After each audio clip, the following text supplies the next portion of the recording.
हम सब एक श्रेष्ठ धर्म की परंपरा में जन्म लिए हैं। उसका नाम है सनातन वैदिक धर्म परंपरा।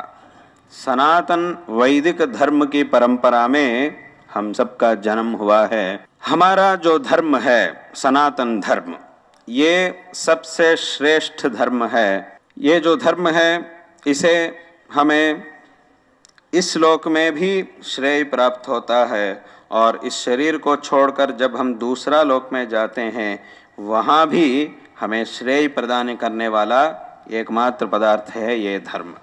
और आगे जन्म में भी, अगले जन्म में भी हमें श्रेय प्राप्त करने के लिए यही धर्म कारण बनता है। इसीलिए ऐसा धर्म है हमारा सनातन वैदिक धर्म। और इसका आरंभ कब हुआ था इस प्रश्न का यहाँ अवसर ही नहीं है।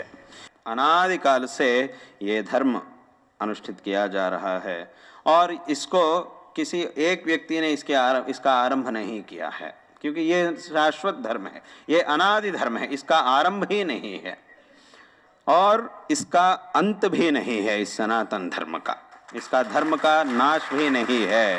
ये शाश्वत रूप में रहने वाला धर्म है। इसीलिए हम इस धर्म को सनातन धर्म कहते हैं। संस्कृत भाषा में सनातन शब्द का अर्थ है जिसको नाश नहीं है और जिसको उत्पत्ति भी नहीं है, ऐसा पदार्थ को हम सनातन कहते हैं। ये शब्द, सनातन शब्द, केवल दो जगह पर ही प्रयुक्त किया जाता है। एक भगवान के विषय में, भगवान को हम सनातन कहते हैं क्योंकि भगवान को का आदि भी नहीं है और अंत भी नहीं है। भगवान तो नित्य है, इसीलिए भगवान को हम सनातन कहते हैं। और दूसरा एक पदार्थ है जिसके विषय में सनातन शब्द प्रयोग किया जाता है, वो है हमारा धर्म, क्योंकि इसका भी उत्पत्ति भी नहीं है और अंत भी नहीं है। ये शाश्वत रूप में रहने वाला धर्म है।